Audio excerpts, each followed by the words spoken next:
made it just in time. Oh, he just took off. Oh, there he is again. You made it just in time, almost. Hello, everybody. guys. Welcome to another episode of Soul Talk. This is August 8th, 2024, at least in North, South, and Central America. And today is episode 158 of the Kalrati. Can you believe it? I cannot. You didn't think it would last this long, did you? No. I am one bad joke away from being canceled. I know that. But today's episode is called Playing with Fire. We're going to talk about fire and ISC and whatnot, but that'll be in a bit. But yeah, this is your chance to come in and talk with us about what's going on in Star Citizen this week. You can come in Discord. Hopefully, Kalrati put the link in chat for me.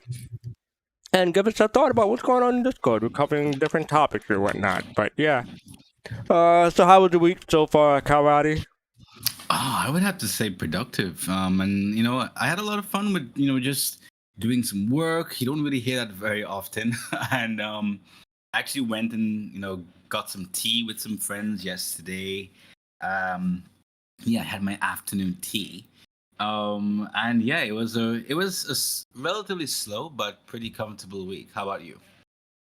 It's been pretty well. I ever since I started shaving, the old ladies have been taking notice of me. They say, you look good since you started shaving. I'm like, oh, thank you. So evidently, I'm cougar bait in my 50s, I guess. Hey, no tool, man. Serious fun. Thank you for the sub. The word cougar bait. They got him to subscribe. Thank you for that. Serious fun. Give you a gold shirt too, man. And then get it started. So yeah. I do have to say a shout out. Make sure people see. If you're a Marvel fan, go see a Deadpool and Wolverine. It's great fun. I need to. Yeah, it is great fun. If you're a Marvel fan, go see it. If you don't care about superheroes in Marvel, you can give it a pass. But yeah, it is my opinion that movie is gonna put Marvel back on the map. That's my opinion. That's how much I enjoyed it. Can they go with their kids though? Because I remember the first time I went to see the first Deadpool movie, I don't think the parents got the memo, and there was some. It's a rated R movie, Deadpool. Okay. It's similar formula, so no kids. There was a kid, and I kid you not, he was like 10 years old, just right in front of me. And it was like, I was telling my friends. Ryan Reynolds let his 9-year-old see the movie, but he's Ryan Reynolds, so really? Yeah, I would not advise children to go see this movie. But that's my opinion. I'm not a parent that I know of, but yeah. That you know. I mean, since we're talking about, the cougar bait, you never know. Yeah, all right. Yeah, but today's August 8th, 2024, and I guess we can get started. Oh, I do have to say for my friends who know me, I am happy because I had some sweetest meatballs. People who know that joke will laugh right now. But so I had a good meal and I'm ready to go. Who made it though? Who made it? Huh? Who made What's your it? name? Yeah, I'm just talking about so. Mary Calendar. Marie Calendar. Yeah, I just get around though, but yeah, that's neither here nor there. Anyway, let me do my thing and let's get the show. Let's go. All right, so here we go. This is my monologue. People don't know I do a monologue before we get started, but here we go. You're still here? It's over. Go home. Oh, you're expecting a teaser for the sequel? Well, we don't have that kind of money. What are you expecting? Sam Jackson is so up with an iPad and a soft leather number? Go. So yeah, I think I made it easy for people to guess where that's from. Even I was able to figure this out. So let me drive people down. And if people do want to come in and join us, click the Discord link that Kalrati put in the chat. We're joined by Face to Face and the Pod Face. Did you two have any meatballs recently? No, but I'm eating muffins. You eating muffin? Oh, that's good. Yep. Are they dusty? Yes, very. Okay, hey, people who don't know it, that's the SNL skit, the Ruffin thing.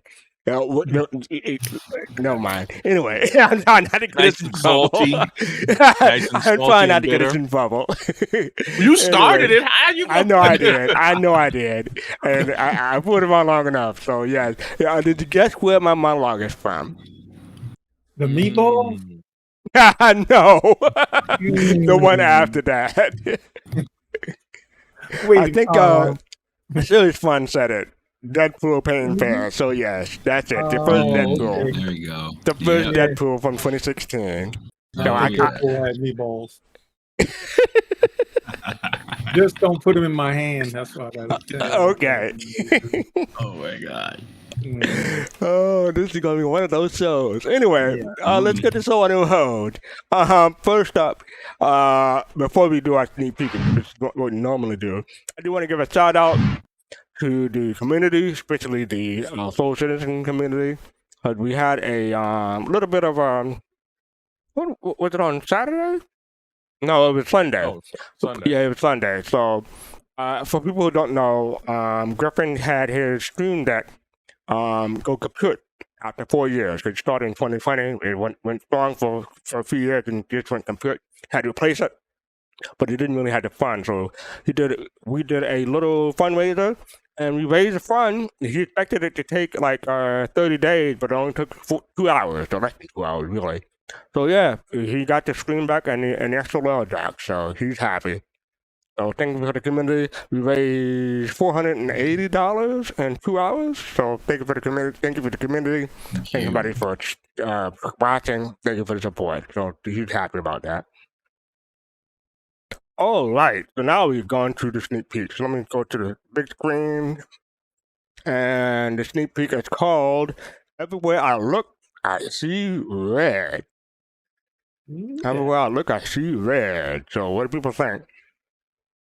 Can I go first? What was that, Pops? I was saying, can I go first? Oh, yeah. It is the Polaris, and it is the torpedo tubes. Polaris torpedo tubes? Yeah, Mhm. no, the torpedo tubes on the sides. Okay. So what made Yeah. you guess the Polaris? Or you seen the white box or something? Well, I did look at the I did color the Polaris. First of all, but when you look at the tubes, what else would those tubes be? I have No I idea. don't know. That's true. That's true. Yeah. And All right. because you see them, they're on both the left and the right side, and the Polaris has 4 torpedo tubes in the front. On the left, 2 on the left and 2 on the right, and then that same orientation with the you call it like the slant kind of a thing there. So Okay. yeah. So Fish, anything you want to add to that, or you just going to stick off on Pops? No, we both sat there and looked at it. It was like, At first, I was trying to figure out if it was anvil because it kind of gives me the way the design looks. Signature looks like kind of like anvil, and I'm thinking about carrot. But then when my pop said, "Wait, what do you think?" I mean, because usually they come out with stuff they don't sneak peek something that's like way far off. Because this is already developed. This is colored and ready to go and lighted. So Yeah. I'm assuming yes, this is the Polaris. All right, cool. And Yo Meg, thank you for the raid of 39 people. Welcome, raiders.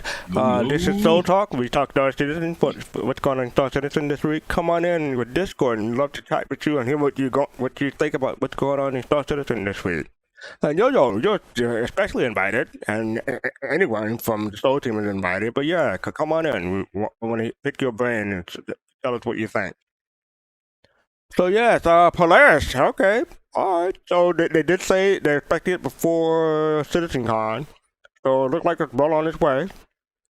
Because I mean, there's nothing great in this that I can say. It looked like all the textures and everything is rendered, so looked almost ready to go. At least this room, anyway.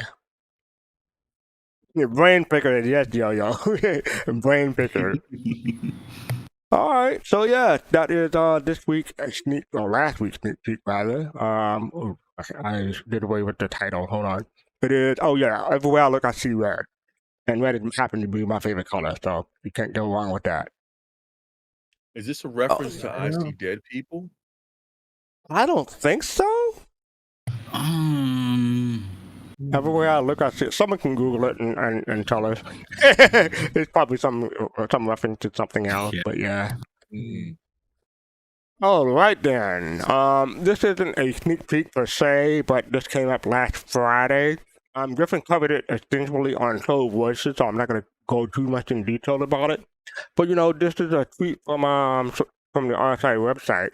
Let's review the upcoming updates with Alpha 3.24. And update 3.24 will change your cargo gameplay experience while also providing you with first customizable persistent space in the verse.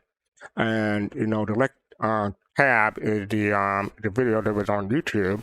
So I'm just gonna play this and let people chat about it. I'm not gonna go full screen, but yeah, here we go. Alpha 3.24 is bringing tremendous changes to how you manage your belongings. Your persistent hangar is now your first customizable home in the verse. Organize your cargo, keep your gear close, and jump straight into the fray.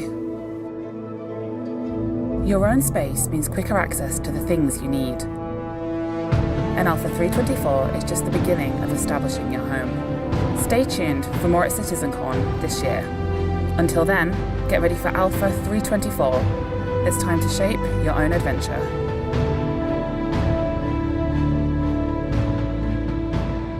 Alrighty then. So yeah, so I think some of you guys already talked about on Soul Voices. But yeah, if you have any fresh thoughts or more thoughts, tell me what you think.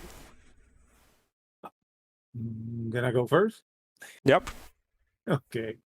No, I agree with Captain Serious Fun about those display cases for your armor. Oh man, that is so nice when you get one of those armor sets that you just really like and you don't want to wear it out, but you can display it and let people see it. I think that is so cool. Yeah. Yeah. Do you think this is actually coming in 3.24? Like I told you. I can see the smoke. I can hear the smoke coming out of Pop's ears. Yeah, no, I'm gonna say it's coming later. How about you, Fisk? Well, here's the thing about this, and to that question, if they're saying that it's coming in Star Citizen Alpha 3.24, I would assume from history of learning their lessons of not putting out dates and not confirming things that they are confident enough to say that this will be available for 3.24. You think so? Okay. I think so because it would be a big disaster for it not to show up in 3.24, and for it to because you got to remember how folks are. When you put that title up there, coming in Star Citizen Alpha 3.24. Now there could be 3.24.99999, but it better come in 3.24. That's a good point. Yeah, typically when people post and read this stuff, they expect it to be 3.24.0. But yes, if it's 3.24.1, 2, 3, 4, 5, that's still.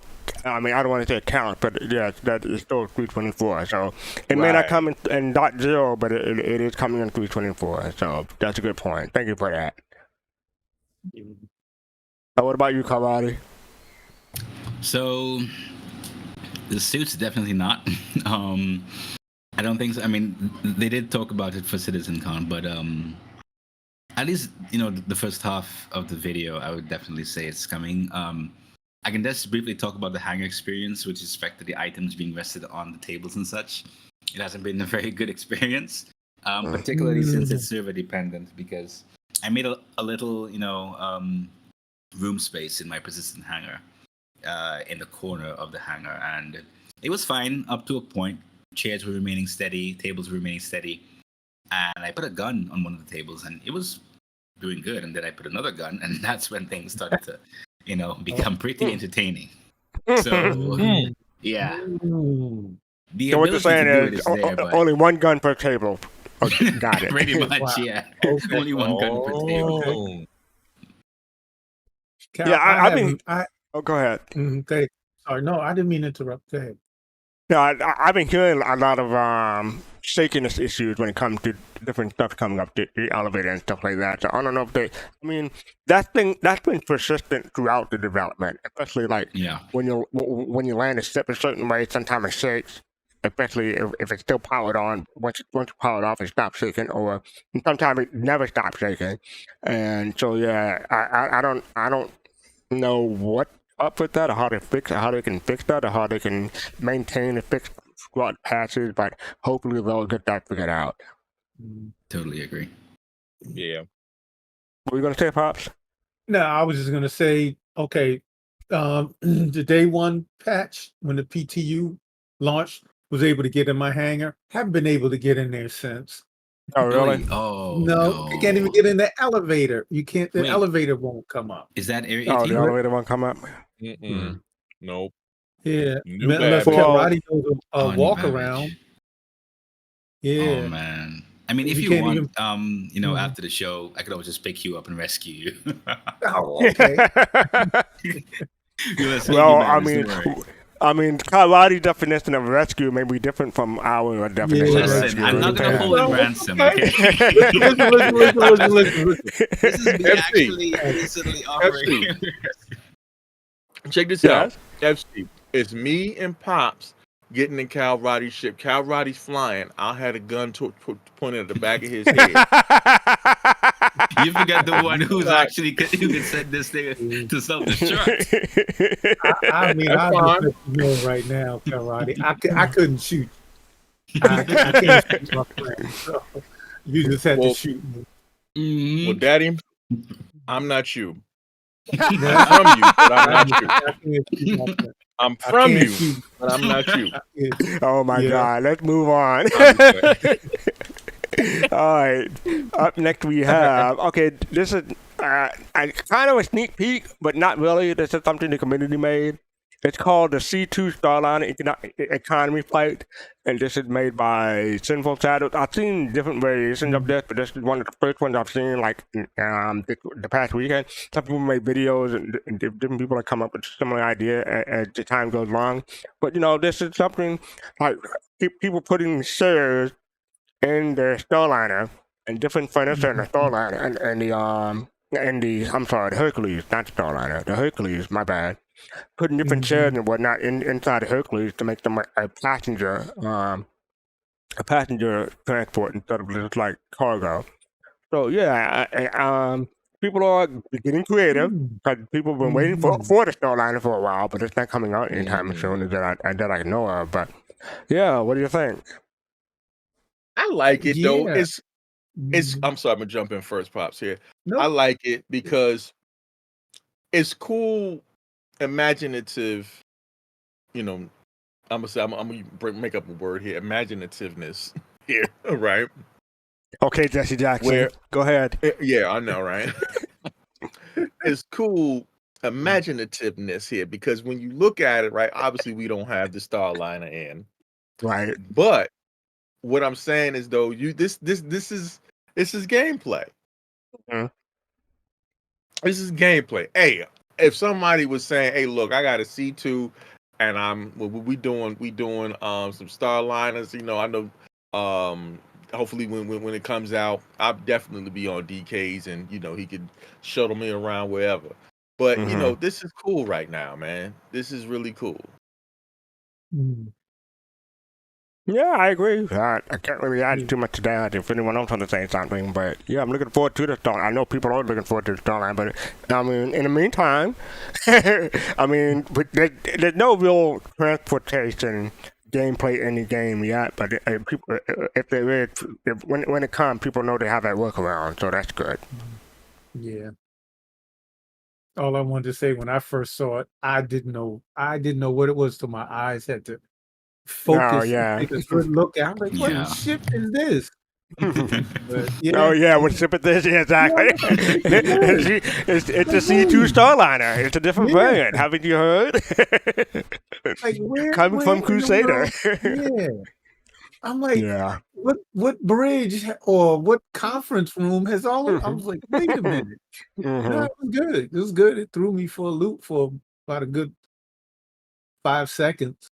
Yeah, and since this Reddit thread, a bunch of people put different videos and stuff on YouTube and whatnot. So yeah, different people have different decoration ideas. So people, I can't wait for it to go live because I want to decorate my hangar again. I used to be there every patch. I used to decorate my hangar until they took out the hangar away. I'm looking forward to doing that again. I know it'll be different now. I'm gonna have to get a tractor beam or 2 or 3 in order to get things to work. But we'll see. You know, FC. I wish maybe Kalrati knows, but I wish there was another way besides the tractor beam to move your front. You know, other games you just like kind of like fake hands and grab it and place it. Oh, you grab your hands? Yeah. That was a thing. Yeah, and just put it down. I kind of would like that instead of using a tractor beam to move stuff like, furniture, to decorate your place with. But you have to. Yeah, I'll manage somehow. It'll just take me an hour or 2 or 3. Yeah, because to actually line those things up, I would definitely say it takes a lot of work. Because just to set the furniture that I had, I think I set like 7 seats. I mean, it didn't take me a long time, but still, when things are in close proximity, especially if the server is really, really busy, that's when things start to shake, So I definitely, commend whomever, if it was a single person or as a team of them, who did this, because it takes a lot of dedication in case things start to shake. Yeah. So there's no grid. It's just I was about to ask that because it could have a cargo grid. We know that, for instance, if you were to put, actually, it could. That's a good point. It could possibly be due to a cargo grid. Yeah, because you know why, Kalrati? You know why I said because I'm OCD on that. I want my stuff I want my chairs and my couch to line up, and it's gonna take me forever to get it. I think when it comes to lining up stuff, it pretty much snaps into place most of the time. Like I think it's like 90 degrees increment. So it shouldn't be too hard to line up, especially from what I've seen from videos and stuff like that. Yeah. Is there more fine tuning for different aspects or different furniture Kalrati that you know of, or is it mostly 90-degree increment? Just 90-degree increments. Because it usually just obeys the same cargo grid system as regular containers, unless they make more updates to the cargo grid later on. Okay. Dang, no 45. Man, I need 45 in there. I gotta get my furniture right. Okay. All right, so thanks for that. All right. So up next we have Star Citizen Live from last week. This is called Narrative History. I had a chance to watch it, but before I speak on it, anyone else had a chance to watch last week the SCL? Yes. Yeah. Well, what did you think, Fist? Was one. I'm gonna take one thing from it that was really cool that Jared said, and during the conversation, is that as the project grows from where it was to where it is now, new people come in, right? And with those new people that come in, they bring their experiences. If the company RSI, it was obviously I'm talking about, has this philosophy that CIG, you said RSI. Yeah, I'm sorry, RSI. You're right. I apologize. CIG. if they have a philosophy and feeling like, well, what we've established in the past is already cemented and concrete, and you're coming in that's new and you can't have any input into it, then how does the company grow? Mm-hmm. You know what I'm saying? And to me, that was very it's a very simple statement, but it was very monumental to me. All right. And you, Pops? One of the things that I thought of, because you think about it, when a company first started, and this is just I have no idea how these companies first start, but in my idea, you brought in, the tech people, the people that know how to build ships, whatever tech that's going into the game. And I just assumed that that's where they all started.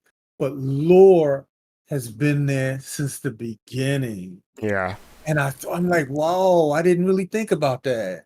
Yeah. You know, Yeah, they had writers from day one, basically. from day one, and how they. Day -1, put it that way. Oh yeah, that's really true. And the other thing was how I think it was. I think he said 82. I think he said 82 drafts that they had to go through for Squadron 42. I was like, wow, that is a lot of rewrites. Wow. And it's very difficult doing lore. Yeah.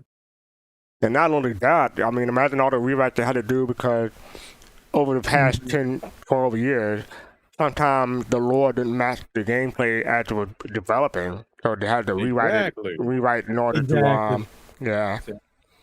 Now, so it might have an 82 rewrite for Squadron 42, but I cannot put a number. Imagine the number of rewrites you had to put on Star Citizen. But go ahead. Listen, I'm gonna say, can I jump back in, Pops? I apologize. Yeah, go ahead. I'm gonna say this to my shout out to one of my favorite bands, Mother's Finest.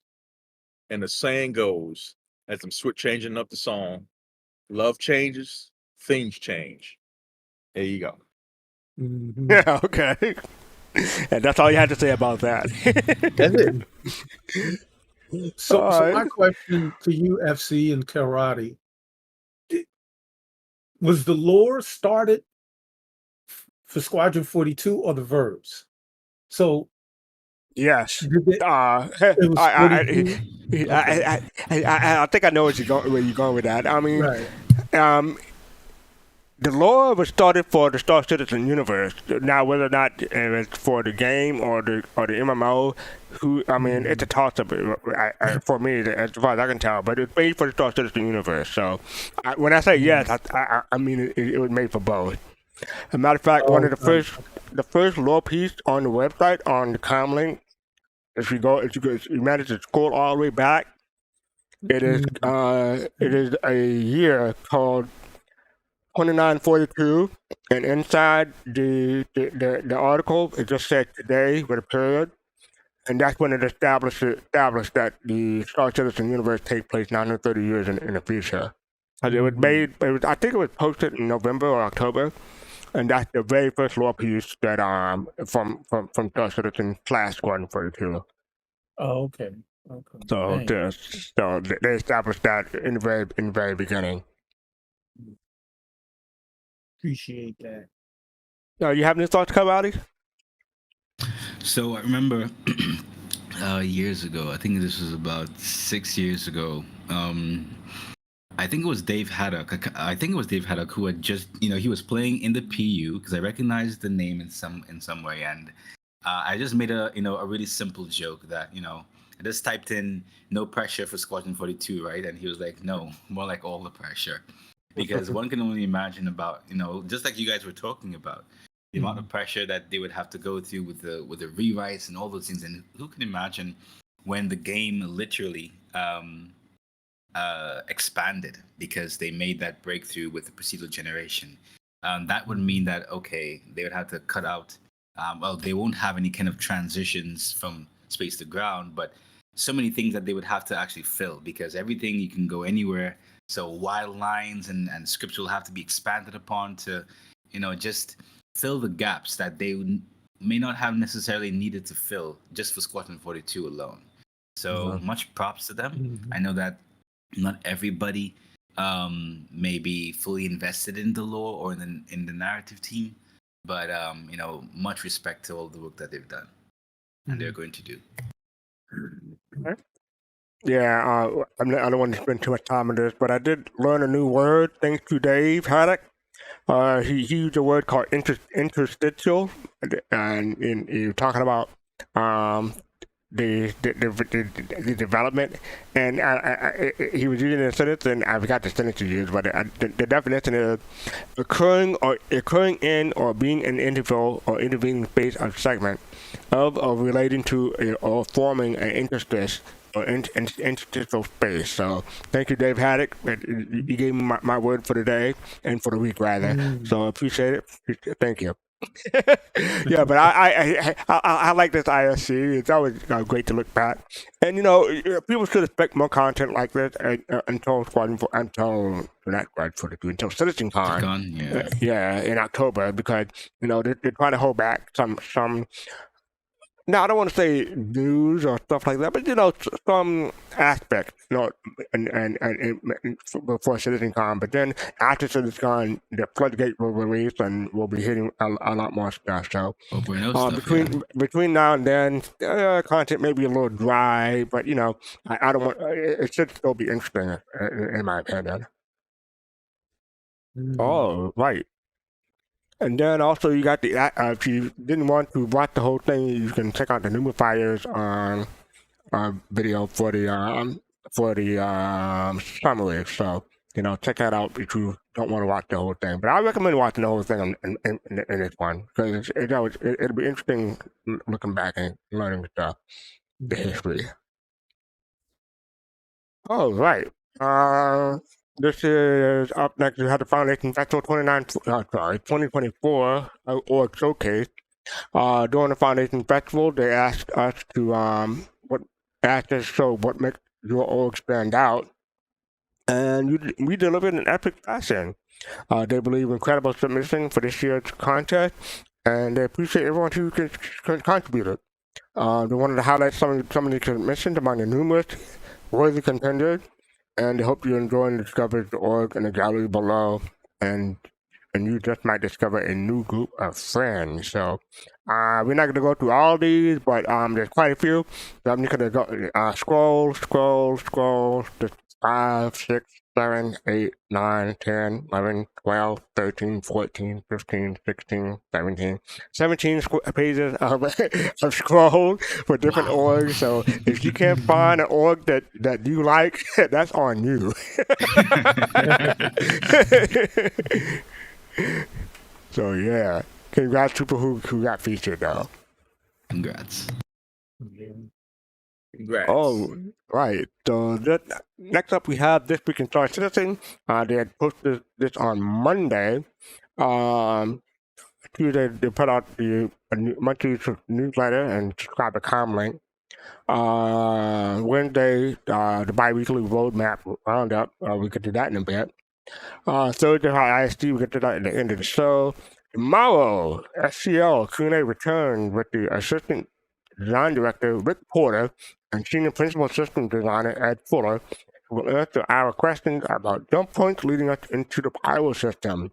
You can submit your questions on Spectrum.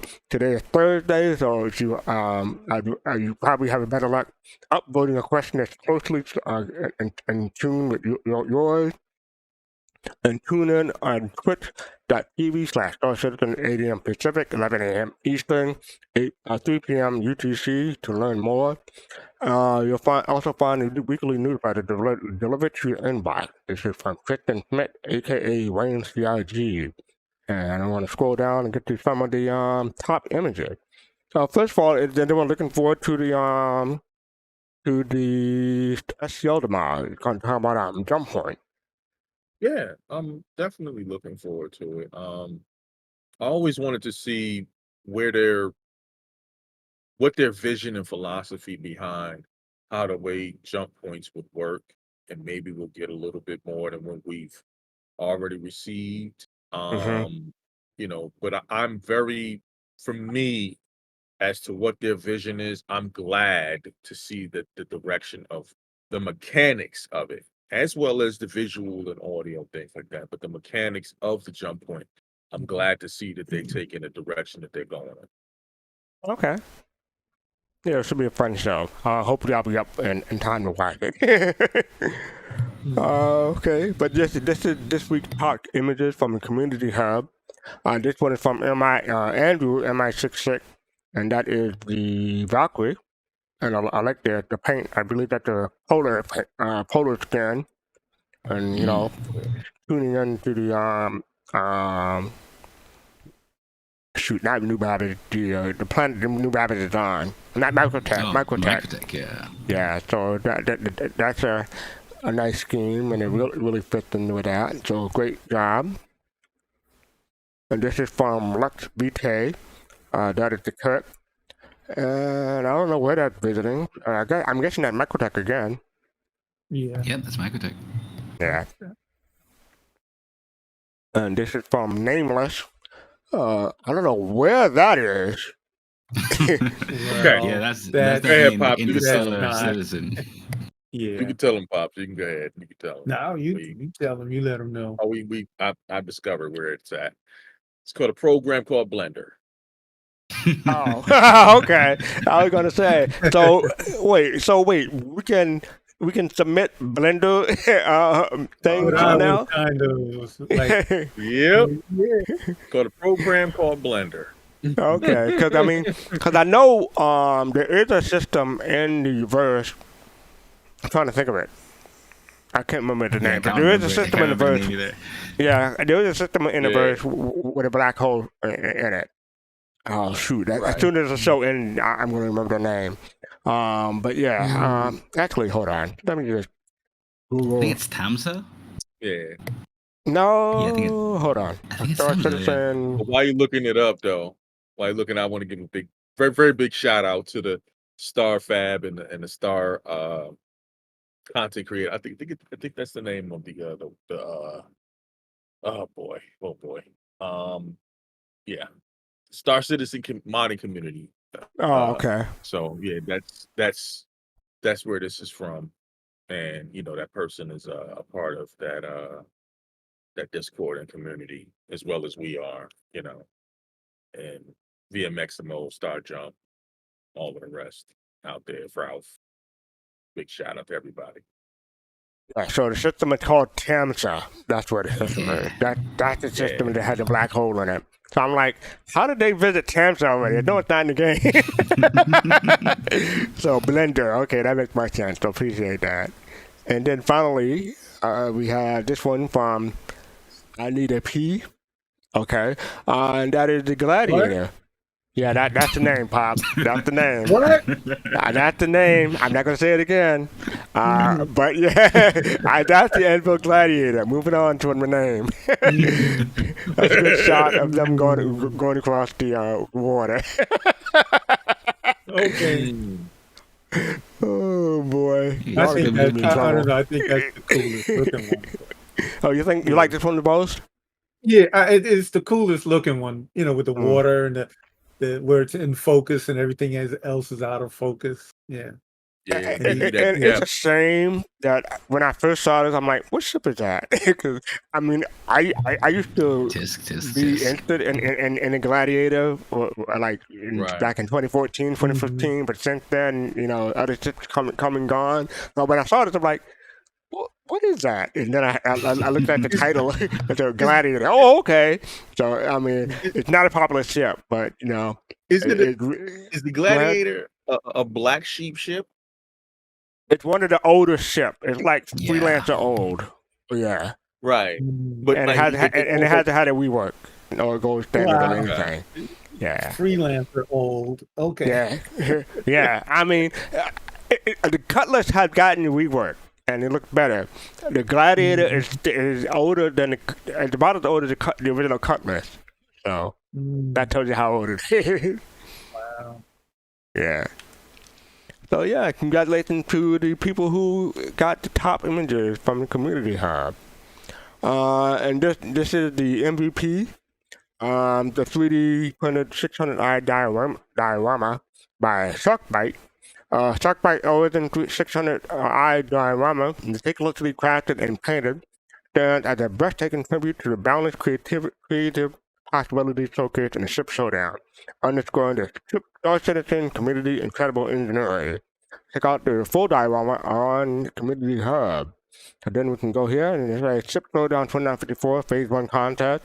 And yeah, the 600i seems to be getting some love. So yeah.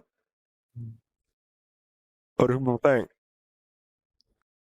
Oh yeah, nice, Great attention creative. to detail. Yeah, Beautiful work. Yeah, and I know 600i people can't wait for that rework to be finally Yeah, shown. speaking of rework. Like that Yeah. Yeah, the 600i because they reworked before the Gladiator. Like they don't say anything about it. Yeah, but congratulations to Sharkbite. Up next we Wait, have what's the name? Sharkbite. No, Ooh, ha, ha. no, shark bait is shark bait. Ooh, ha, ha. Yeah. Anyway, Oh, he don't Sharkbite. Yeah, I don't get it. Anyway, moving on. It's from a Disney movie. Okay. All right. Looking for questions, Star Citizen Live, Jump Point. Like I said before, if you haven't asked a question already, scroll down to this thread and upload a question that you may be closest to yours. So like this top one right now, 231 upvotes. Any plan to reintroduce jump gate structures in any form was entirely off the table. So yes, that is currently the most upvoted question. If you see a question that you like or close to something you like, make sure you upload it so it'll be asked tomorrow. All right, moving on. This is Ship Showdown Phase 1, 2954 has begun. This is an update from Freya. This year we're starting the party early instead of the Elite 8. The top 16 ships from Phase 1 will be made available for test fly for free, and the Sweet 16 free fly now commencing on August 15th, so that's next Thursday, through the 22nd, so that's about a week. Don't forget the Final Four will receive a special in-game paint and poster, and the winner of the Ship Showdown 2054 will receive an in-game championship pennant commemorating the aerospace domination. So get out there and show your support for your favorite daily flyer driver to ensure that they bag the win. So yeah, thank you for the update for that. Let you know that there's free flyers starting next week for the top 16. And if you haven't been participating, go ahead and vote for your favorite ship. I'll probably start doing that in a week. But yeah. Have y'all been voting so far? Not yet. I'm still looking. I'm looking. Mm-hmm. I'm not committing yet. You know. Not committing. Oh God! I'm not committing yet. You break so many women's heart, but every time you say that, I know, right? Baby, I got options. Baby, I got options. Anyway, moving on. I don't mind trying to get this channel in trouble so often. Somebody, you're supposed to prevent me from saying stuff like that.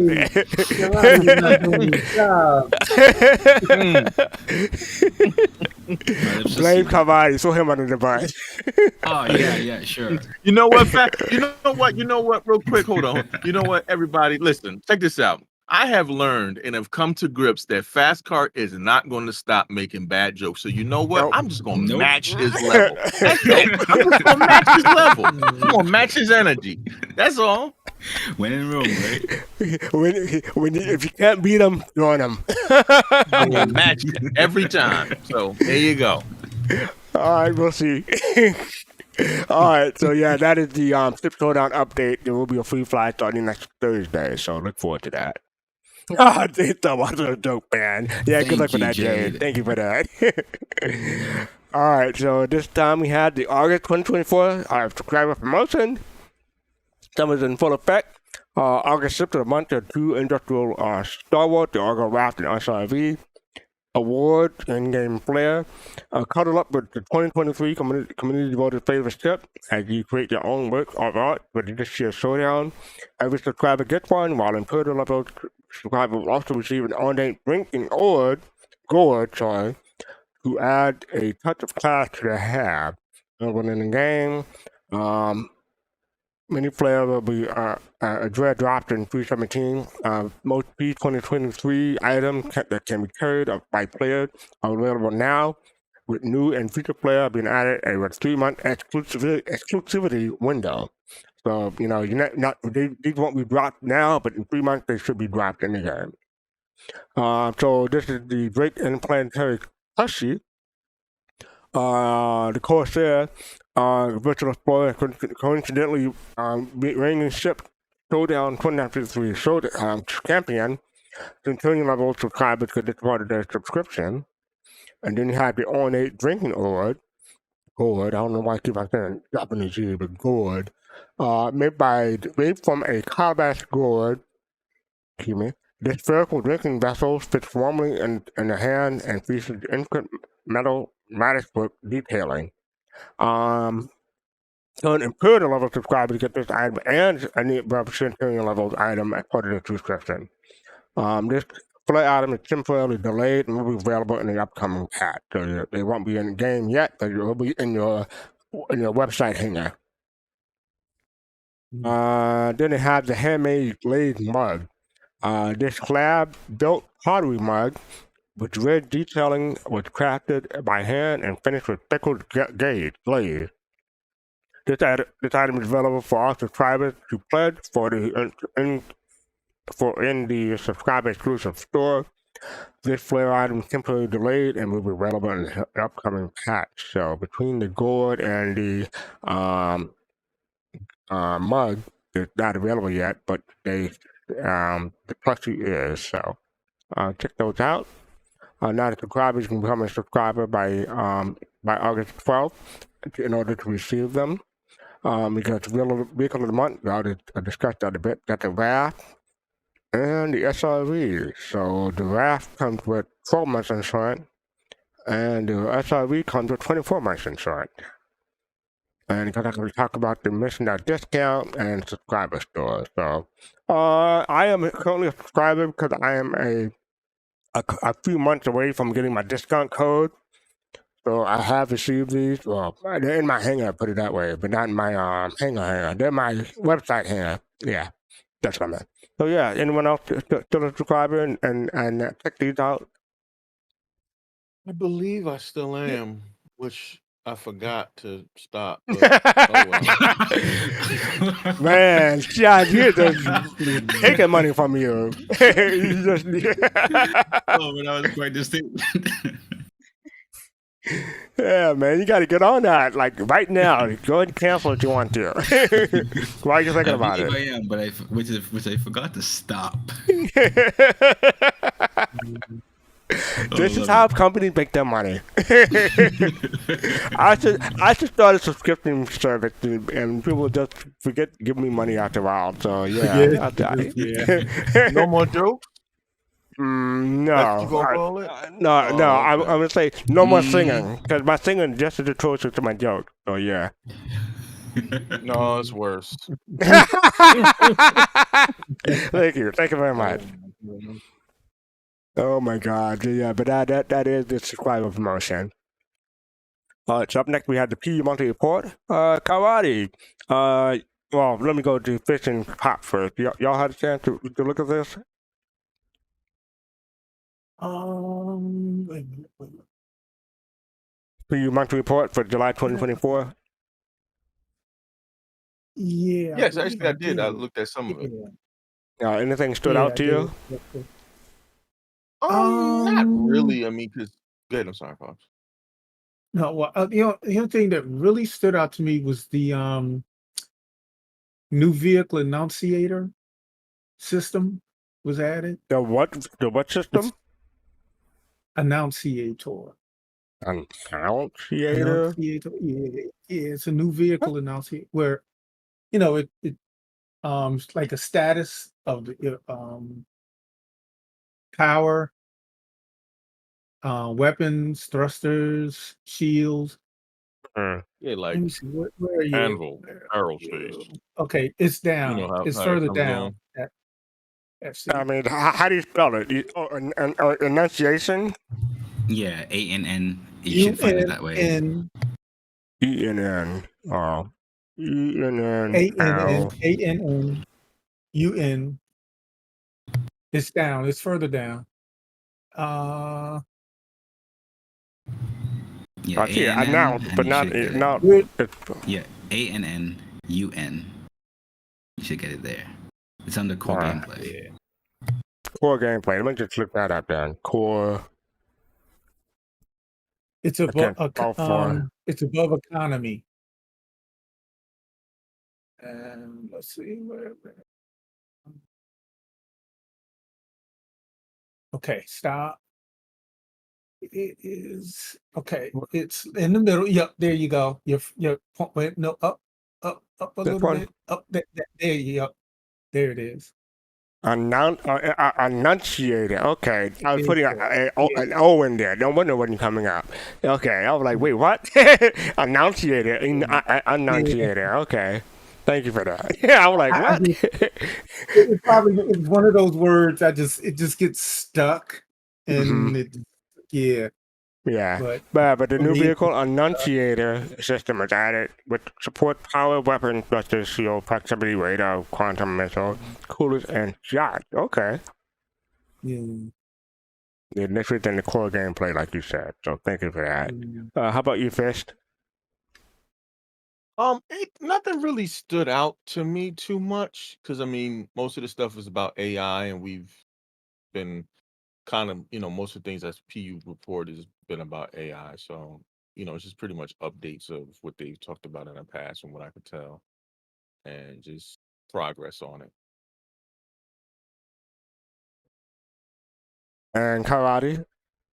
Yeah, my interest lied with when them talking about the mission system and how they were talking about the resource gathering a little bit more, because it kind of reflected the whole MMO kind of thing, or open world where you have to, or where you can go and gather materials and all that. So it was nice to see them talk about those things, because it's some of the things that Elliot Maltby did talk about for a few months now, and I'm really excited for it coming to fruition soon enough. Crossing fingers is for 4.0. It does make it into 4.0, but we'll see. Cool.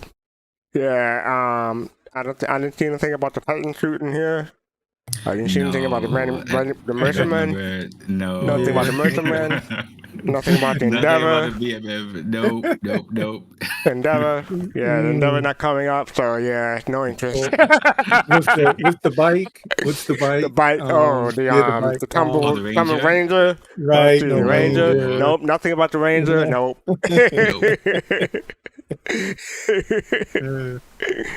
No Ranger, no Banu, no care. Yeah. They did talk about new fauna though on the art side, so at least there's something of. I don't know how that relates to.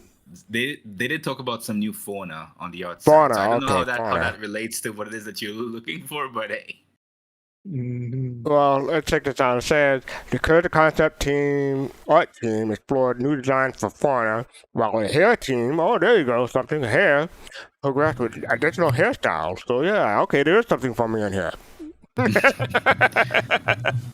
Hairstyles. So yeah, thank you for that. Oh man, y'all are fun. I love y'all.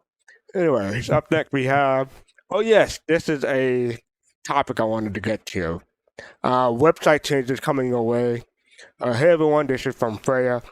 As you likely noticed in the last couple of years, our web team has been diligently working on enhancing our website to elevate the user experience. You've seen this in previous upgrades with comic design and new improved tools such as the Intro Council, Community Hub, RSL Launcher, and more. These are many steps that make up a larger web initiative to improve the overall web experience. Up next is a revamp of the Play Store, which will roll out very soon. The aesthetic overhaul isn't just about look. We've listened to the feedback and identified areas for improvement to make things more intuitive and enjoyable. And we're certainly not done there. You can expect a bevy of additional updates on the horizon, all of it currently in active development, including RSI homepage revamp, new platform navigation bar, and the RSI homepage, the citizen game page update, and Play Store refresh. Stay tuned for more updates as we continue to roll out these exciting changes, and as always, thank you for your continued support. We'll keep a close eye on both how you interact with these changes as we implement them and your feedback. So yeah, what are your thoughts? I had a couple of questions, but let me get your thoughts first. I had to see it. I didn't know. I mean, you didn't know what? Get better. I mean, hopefully to get better. I do think though, like you said, I always thought the website needed to be more streamlined. Because I mean, don't get me wrong, I know where to go, but if you always have to look at it from a person who's never visited your page before, if they have no clue as to what's going on, you lost somebody. That's the customer gone.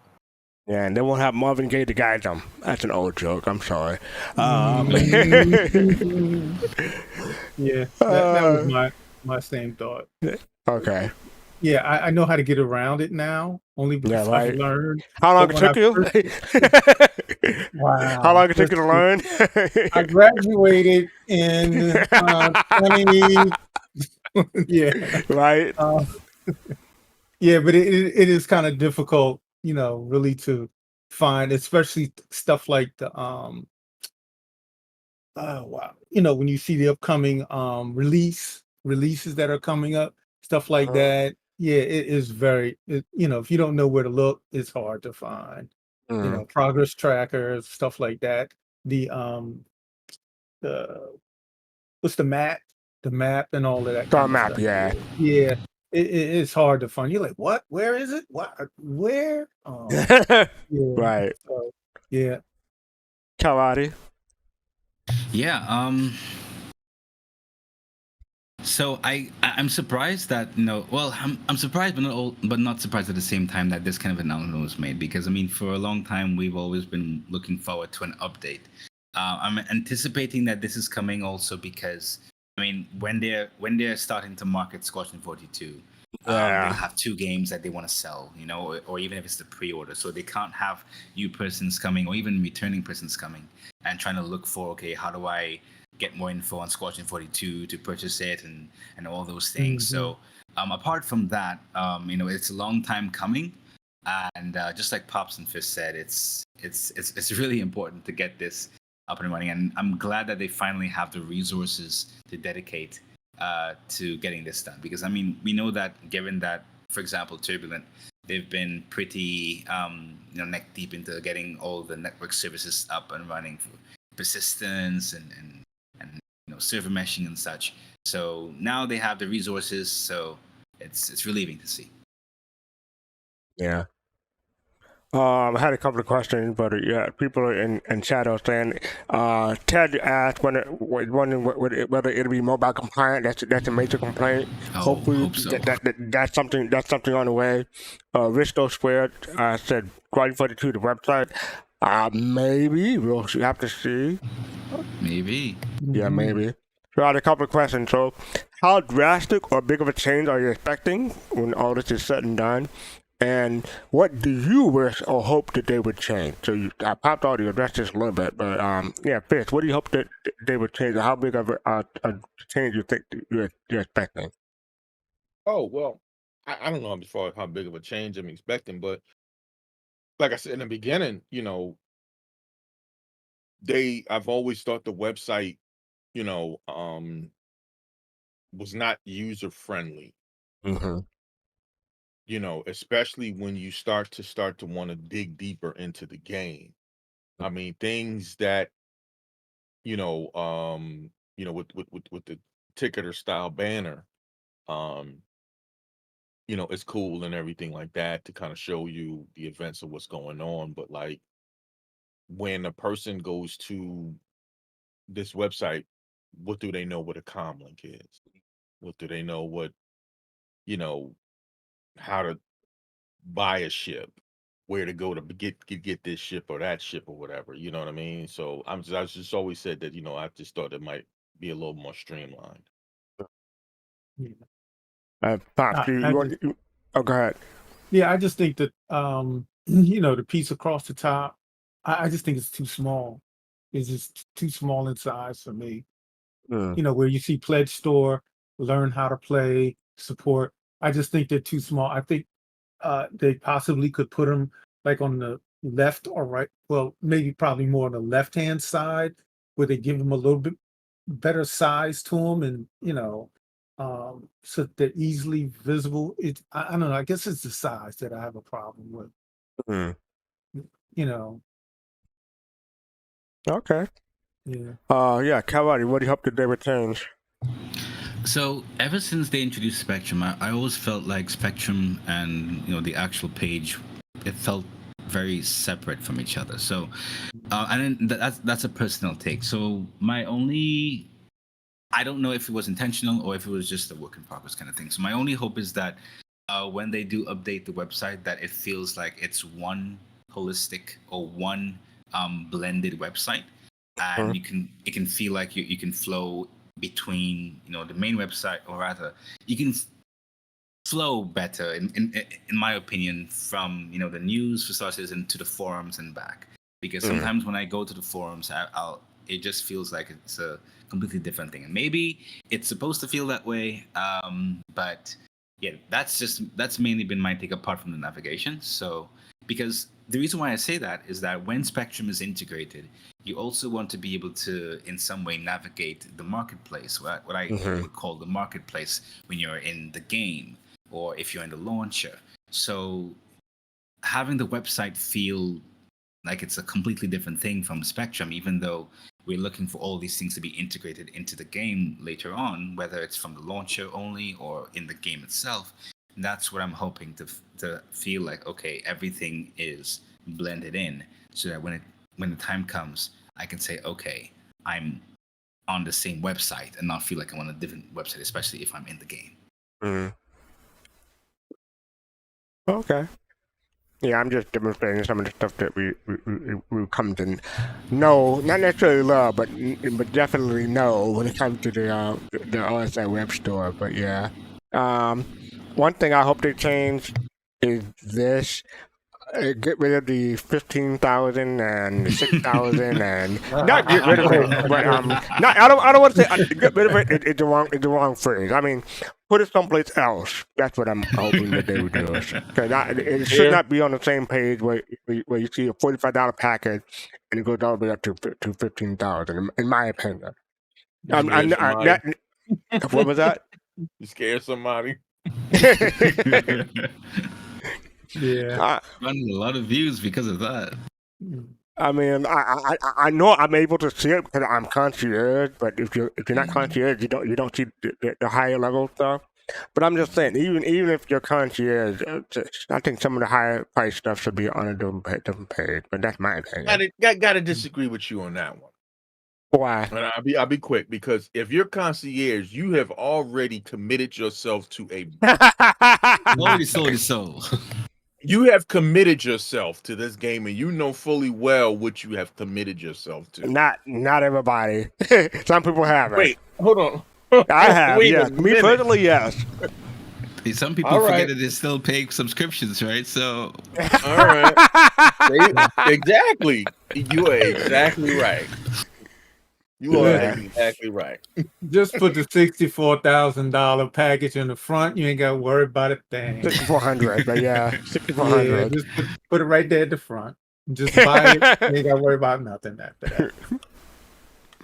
Oh my goodness! But yeah, so like I said right here, the RSI homepage revamp, new platform navigation. So the navigation board is getting a change, Pop. So that's something to look forward to. The Star Citizen game page update and the Play Store refresh. So I'm looking forward to the Play Store refresh, definitely. We'll see how that goes. Yeah, but we'll see how we'll keep it up to date as the week come and go. All right, then. It's top of the hour. So let's take a commercial break. And before we get to the rest of the show, so I'm going to click on this ad right here. So enjoy. Hey, folks, we're running an ad right now. If you're a subscriber, you're not seeing an ad, you are listening to me speak right here, and I'm sorry for that. But thank you for supporting us. Sorry for that. And those that can see us, and most importantly, see Fastcart's nicely shaven face. You know, Yeah, exactly. By those, Yeah, all the old ladies is loving it, right? As I'm trying to say, thank you for the support. Thank you for everyone who watching us and continue to watch us week to week, month to month. We really appreciate you, so thank you. And thank you for supporting us on Patreon. Thank you for buying our merchandise. And thank you for supporting us on YouTube. So thank you, everybody, all around. So we have 9 seconds to go. Kalrati, do a better job. You're supposed to be Supposed to be controlling We are not back. adulting on this show. We are back. So up next we have. I'm going to try to get through these next topics quickly to get to ISG because we do have quite a few between here and there, but most of them are just not repeat tab, but same topic. But we have the Star Citizen Alpha P2 patch note. They're still in wave 1. There wasn't another one, but in the last couple of hours, was there, Kalrati? No, it failed, so they'll. Okay, thank you. So, thanks for CIG for not putting on a new build just for the show again. But yes, not ready for testing feedback. Dynamic event blockade runner is still not available. But, okay, one thing I do want to point out is right here. Oh, shoot, where is it? Oh, maybe it's not in this one. Nope. Okay. But in the previous part, they said that they fixed the audio for the hanger. Is that really fixed, Kalrati? Is it? No. No.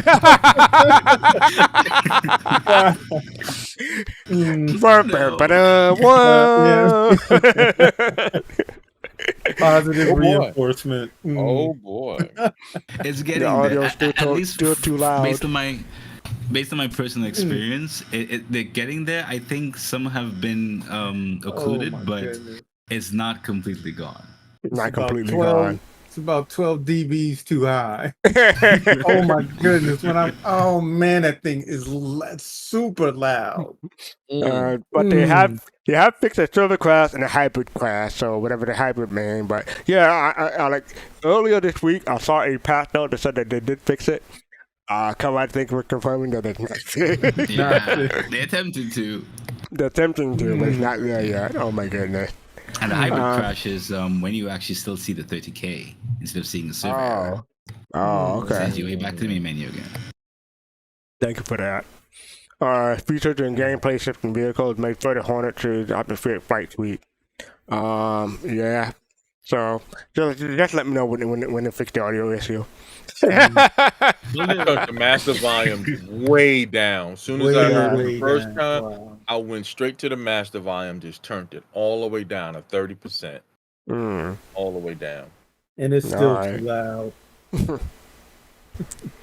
All right. Up next we have the feedback forum. I wanted to give people a chance to know about this because they're all looking for feedback. They have personal entrance hangars, freight elevators, and hover trolleys, hangar decoration, storage access, cargo hauling mission, and yeah, so they're looking for feedback. So if you have feedback about something, put in your 2 cents, and maybe a developer will get back to you. Matter of fact, there was a cargo hauling mission feedback. They were looking for feedback, and then Quaco from CID posted this long post. I'm not going to go through the whole thing, but they're letting know that they met with the econ team, and they've been reading our feedback on the payment issue of these missions. So they are taking a closer look at it. So if you do talk about it, maybe they'll give you some tidbits about what their thoughts and what they think about taking the game. So yeah. So I just wanted to quickly chime in on this because this part is really, really important, especially when it comes to later down when you're implementing NPCs and even in the background when it comes to balancing autoloading. Because remember, they're taking data not just from the internal teams but from us. So be that as it may that they're monitoring data from the server end, if you can provide data about your own experience, then they can replicate that data for AI stuff, and subsequently when it comes to them doing their, star simulation, they're using our data to replicate that same thing, so it feels balanced. So that's why, he's taking so much of an effort to ask people to submit that data, because they're using that data to kind of balance out the entire economy, not just on the player end, but on the NPC end, so it doesn't feel, out of place for the future of the game and for now. All right. Thank you for that. Up next we have, RSI Launcher 2.02 release notes. This came out, it came out last week, but, it came out 2 days ago. My bad. It came out 2 days ago. So there's a new launcher, 2.02. So if you already have 2.0 launcher up there, go ahead and update this and download this, and hopefully it'll work better. They have several known issues and several fixed issues, so be aware of those before you while you're using it. I believe I have a couple of tabs. Yes, 3 more tabs. So, any news on being forced to re-authenticate way more often than the old launcher? Ludo D responded, it's not part of this update, but they are working on it. Hey Apple, what do you know? You acknowledged for a while the known pop-up disclosure. Ludo D said, thank you for the feedback. It's part of the quality of life improvement that we listed, but we do not have a delivery date on this so far. So they're all looking into that. Joker asked, any chance of getting a button to clear shades in the near future? Ludo D responded, thank you for the feedback. We have a feature coming to answer your request. That Taco guy, just as long key binding and settings are not affected, and Ludo D responded, you will be able to keep your key bindings and more. And I believe there's one more post thread, tab. Moonhawk said, please don't automatically do so. We do not want our keybind destroyed during an update. Ludo D responded, it will be done manually, and we'll have the option to protect your file. So look forward to that. So yeah, I'm gonna try to get the updated launcher soon. Anyone had a chance to look into this? Nope. Okay. How about it, you two? Yeah, I got it downloaded, and some of the things do feel nicer. Particularly, I do like, if I recall, we didn't have this before, the ability to just click on the gear next to the build and just click on verify. You had to go into the settings and then verify, so that was a nice improvement. There was another minor thing in terms of the layout of the UI, like for example, you had to go into the logo section in the drop down menu in the top left to get access to help. Usually, help is its own thing and has a series of different options as well, like about the game or about the launcher, about CIG, tutorial, etc., etc., etc. So that's just the feedback that I provided in Evo. But it's just some of those layout things that I, like you said, into the quality of life improvements that I'm sure that they'll tackle soon. Okay, thank you for that. Moving on, we're going to the roadmap roundup for August 7th for yesterday. They didn't do a com link, but they did go into Spectrum. But instead of Jake, it was from Zalo. So Zalo posted every 2 weeks. We have a brief explanatory note alongside the roadmap update. Alpha 2.4 and its related content will be undoubtedly leaving lasting impact on various systemic and gameplay features, which means it had a lengthier time and Evocati and PGU than normal. After sneeze. Okay. The team is fully focused on closing this patch out while also wrapping up our release intention for the rest of the year. They made solid progress in mapping this out, and you can look forward to an update, including new addition to the progress tracker and our new roadmap update. We appreciate your support and your activity and participation in PTU is a huge help in preparing things for prime time. Later on, he replied, they're planning to publish an update today. I believe that's for the comlink session. But they decided to take a bit more time to get a bit of extra clarification. They certainly want to get things updated just as much as we do, as we want to read them. So that's why there's no comlink, just a spectrum thread. And there are, believe it or not, 6 more tabs. So this is all Xylo. This is I haven't seen this many dev posts in a thread in a long time. So definitely check this out if you're interested. 223 said both should just a progress track in 2 weeks. Xylo said they felt confident enough to do so because it's newly published today. Made the decision to seek a few clarifications, but eager to update though, and they see no reason why the next publish isn't doable. Okay. Thanks for giving Jake a break. The real travesty is that they didn't make Lando grow another beard for launch, really kicking himself for not spinning this up again. So people who are not familiar, between 2.16 or 17 and 3.0, Jared grew what became known as the 3.0 beard. He would not shave his beard until 3.0 came out. They expected it to be out in 2 months. It took a year. So his beard was really long and he wanted to get rid of it as soon as possible. So that's where that reference comes from. Don't do that. Don't do that. Okay, I've already said this one. Xylo said it can, in fact, confirm that they are not adding face group to the progress track. There are a lot of people are hoping for face, not a lot, but quite someone is hoping for face group. They're not going to get that, unfortunately, for them. Then Xylo said, we had to sort out what some great pilots are going to do. So yeah, some of these are a joke post, but they do have a couple of more serious ones. It's worth noting the similarities between the lead up between 2.0 and 3.0. The period of releases require a bit of flexibility, and yes, we are aware that we can quickly give it to plenty. Implementing such significant changes to the game often introduces a variety of knock-on effects, making it challenging to hit our target as precisely as we like. However, our full focus is on the upcoming milestone, and we're excited and truly eager to release them. So thank you, Xylo, for that. I believe there's a couple more posts from Xylo. Oh yeah, the one about the beard. No, they did that. I'm gonna scroll down a little bit. Okay, so at the bottom right here it said, I can't pronounce the name, but Ajavic, I guess Ajavic. So not only were there no changes to report, you didn't get Jake to this time.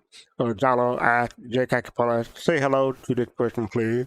And then above later on in that day, 2 minutes later, as a matter of fact, so Jake Acapella said hi. So I thought that was funny. That was cute. And I believe, yes, that is it. Okay, Gamescom 2024 is coming. They have a bar citizen in Cologne, Germany. There are people in the area, check that out. And yes. Yeah, okay, so I think we can skip everything else and just get to the ISC. All right. Oh, is there anyone have anything to say about the roadmap? About Roundup or anything like that before I move on? It was content-filled. All right, then. So, yeah, this is ISC, Inside Star Citizen Alpha 4.0, playing with fire. If you're a pyromaniac, hold on to your butt. This is 15 and a half minutes. Grab a drink, grab a snack, and let's check this out. Last week, we explored some of the new adventures available to players in space in the upcoming Alpha 4.0. But there are even more dangers to be found within your spacecraft and vehicles. Fire is blazing a trail towards its awaited debut in the persistent universe. And while we don't want to burn any bridges with the resource management team, we'll jump out of the fire and into their frying pan in just a few weeks. Wow, I really bet their ears are burning. We're fired up to give the VFX arsonists a chance to set the world on fire this week, or at least just the interior of spaceships, because we don't want them to burn themselves out playing with fire. I'm out of idioms now. I'm gonna go see if I can add more fuel to the fire.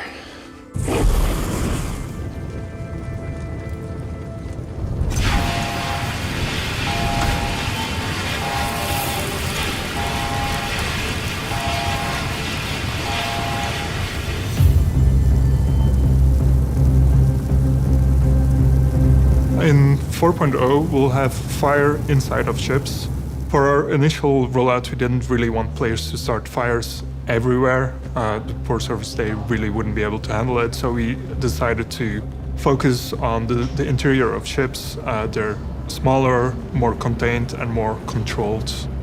Fire is tightly integrated with the resource network system and a great fit for a first release within the spaceships, where resource network will be focusing on as many ships as we can. Starting a fire is based on damage, and different kinds of damage. Fires can be caused by ship items when they hit 0 health. There are also ways for ship items to cause fires in the normal running and operation of them. We're currently looking at making it so that when they misfire and they have the highest level of wear, that there is a chance that they can also cause fires. But other types of damage, like impacts from weapons or explosions, they could also ignite a fire. Another way to start a fire is getting the environment hot enough to actually get your surfaces to auto-combust.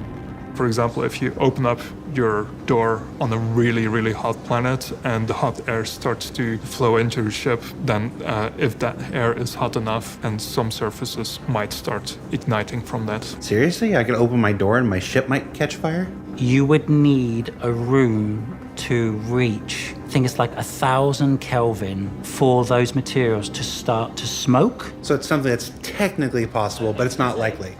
If the planet is warm enough, yes. Is there a planet warm enough to do that right now?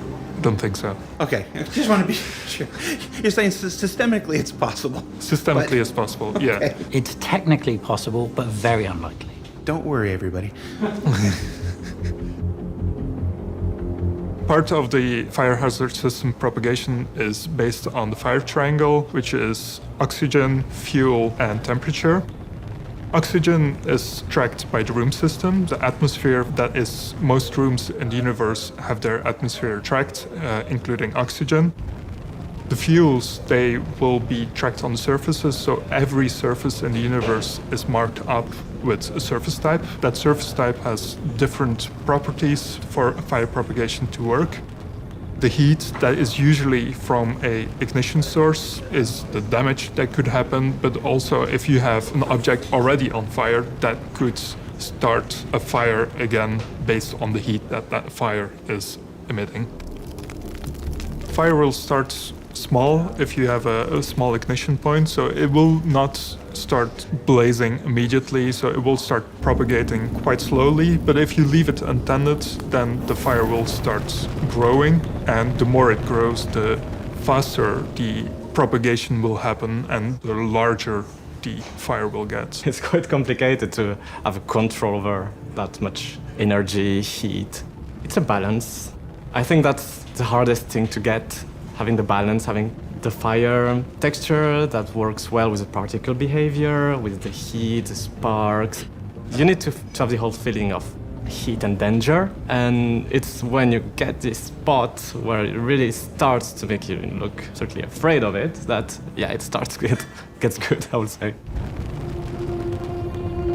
Each of the materials that we have marked up, they have their properties, and we can set a material to be combustible or not. Most surfaces will be combustible. A few exceptions, such as glass, will not be. But the ones that are, especially in ships, we decided to go for a more tech approach. So even if metal itself will not easily combust, we assume that behind that metal there will be pipes and cables that can catch fire. based on the properties that each surface type has. For example, wood will burn different from rubber or plastic or metal. So the propagation between those will interact differently. Don't worry, like not everything will catch fire at the same time. We have these different properties that will cause different surfaces to catch fire at different times. You have to think of the other things that can also catch fire. Things like your cargo, which you probably don't want to catch fire because if it burns out, you will lose it.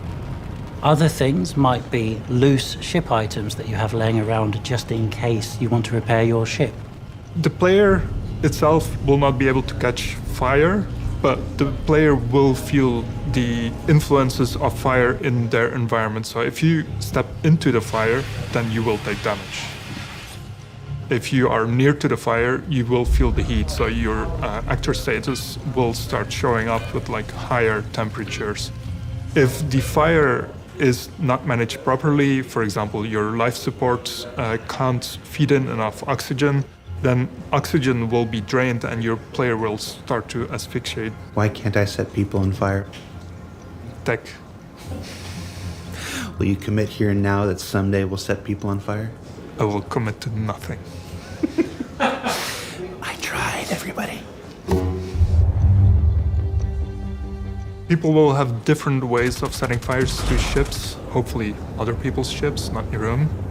It is important to know for 4.0 that we will not have fire outside of ships. So if you set fire to an item inside one ship, you can bring it to another ship, given that the medium that you're traveling through has enough oxygen to sustain the fire.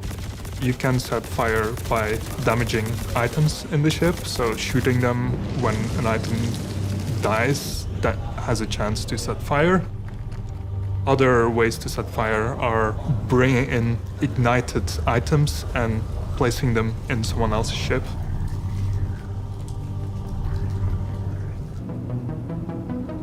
One of the biggest challenges that we recently had with fire was the networking, and Francesco has done a really, really amazing job with getting that ready. The presence or absence of fire is a very, very important thing to convey to players. You don't want a player stepping into a thing that doesn't look like it's burning or avoiding a thing that looks like it's burning. Synchronizing fire was a very important part of making sure that the feature functioned correctly, and we have a lot of data that fire generates, and a lot of data doesn't work well over networks. There was a lot of work being put into relying as much as possible on the fact that our fire system is stable, it's deterministic, it will always do the same thing given the same initial parameters. There were a lot of cases. There were cases of players joining in late. They obviously don't get where the fire was 3 hours ago. They just say now, they need to know what it is now.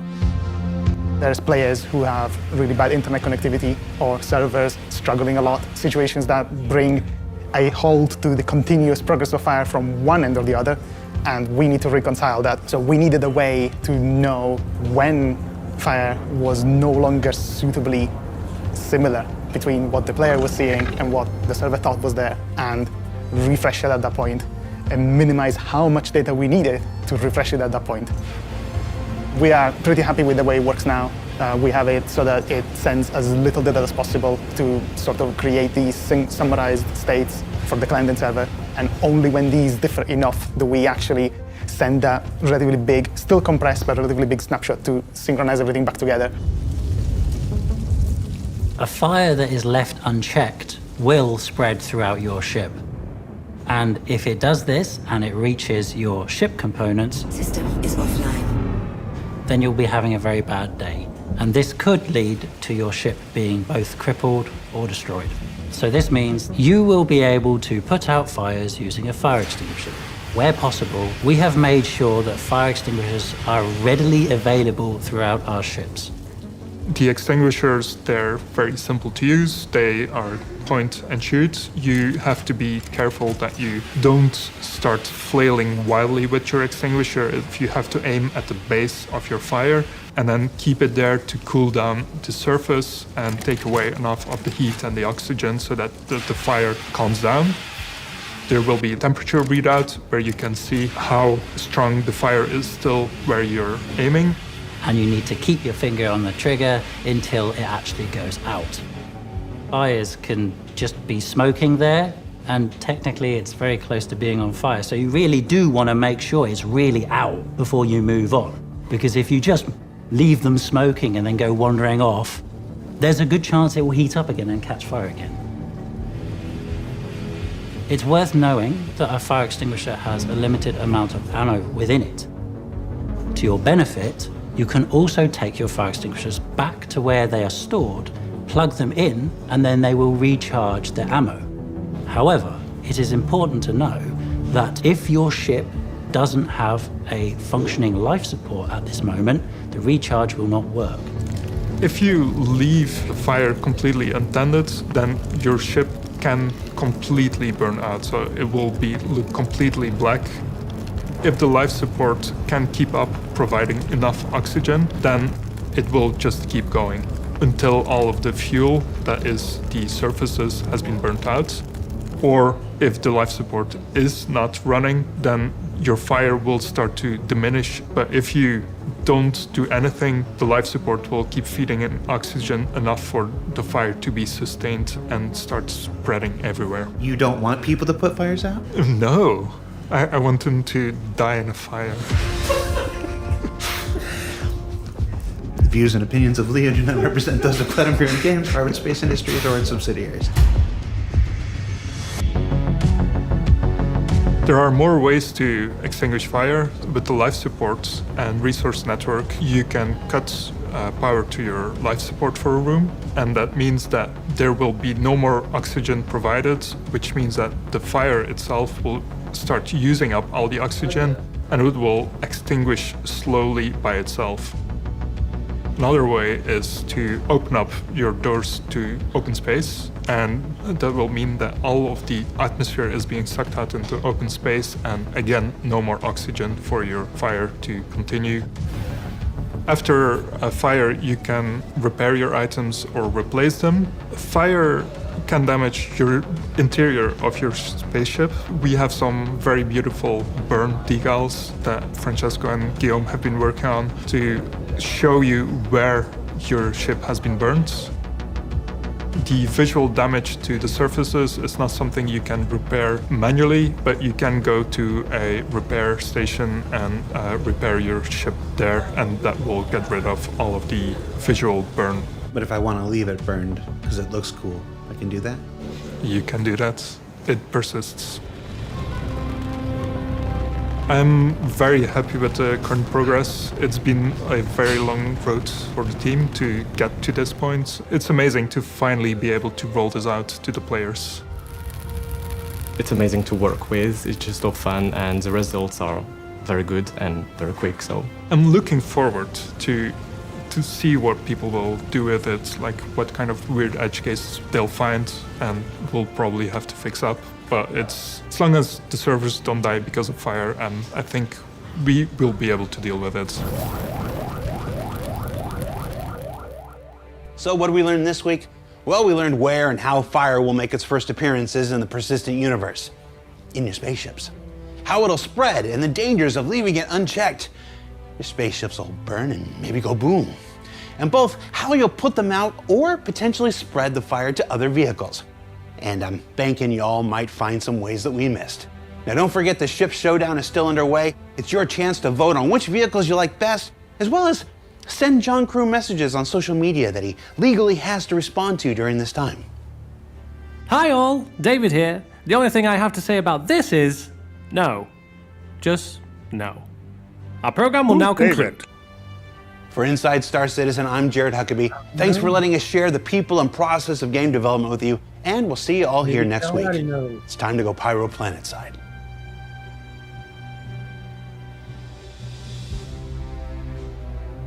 How do you start a fire? First, you contact the ATC.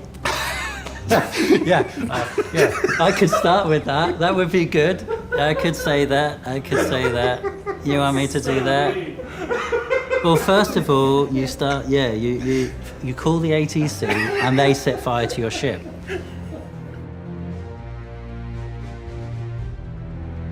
And that's that. Hope I can click on stuff and it won't go boom this time, but yeah. All right. So, Pops. Technical issues aside, what were your thoughts about the episode? Okay, I'm gonna ask for your help, FC. Okay. Sing the Alicia Keys song, but instead of saying girl, say ship. You know, I would know what before everything went completely. I was gonna say fire, woo woo woo, yeah, fire. That's what I was gonna come back with. That what you gonna come back? That's what I was gonna come back with.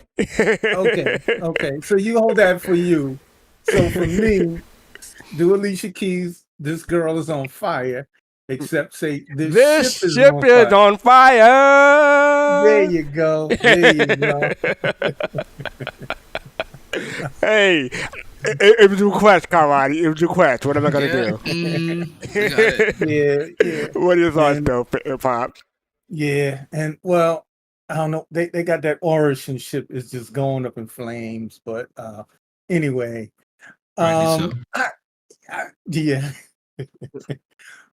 Now, I would think that the ships would have some kind of a sprinkler system in this year, and it's just that is missing. That is missing. I would think so. That far in the future, but hey, I guess you just have to. You have to vent your ship out instead of sprinklers. You have to vent your ship out. So I guess that's another thing. And the other thing I thought was hilarious was you open your ship, it can burst into flames. I'm like, okay, I guess we're not opening our doors and getting out of our ships. But I know, the planet is hot enough, but I'm guessing you have to be close to the sun in order for that to happen. Right? But then there's no oxygen in space, so you should be safe. Yeah. Until you close your hangar doors and repressurize. Yeah. So I guess the moral of that story is don't park next to a lava pit. I would imagine, that. Thanks for keeping it classy. Thank you for keeping it classy. Yeah. Who am I to talk? Yeah. Yes. But I'll let everybody else go. Go ahead. Okay. Fist. Yes. Excuse me. Excuse me. Me. All right. Here we go. The ship is on fire. We don't need no water. Let the mother burn. Right? Okay. I hear you. So listen. Right now, Kalrati. Wait a minute before you go on. Kalrati, do you know what song that is? I do. Okay. Go a little trivia. So listen, I told you I'm a match him. I'm a match energy. See? But no, I enjoyed this one. I mean, big shout out to the VFX team. They have done a great job. Another thing too, though, I will have to say, I hope that being able to take something from one ship to another and setting it on fire, as they just demonstrated with the Pico, that it takes a little bit more time. Right. A few seconds, for it to do. So, but the second thing I want to say is this. This is cool, and hopefully this be a first iteration. I want to be able to set a forest fire off. Okay. We can do it in Icarus. We can do this in Icarus. Because the reason why I'm saying is because from a gameplay situation, let's say you're at an outpost like Ghost Hollow, right? You can set a forest fire off as a distraction. You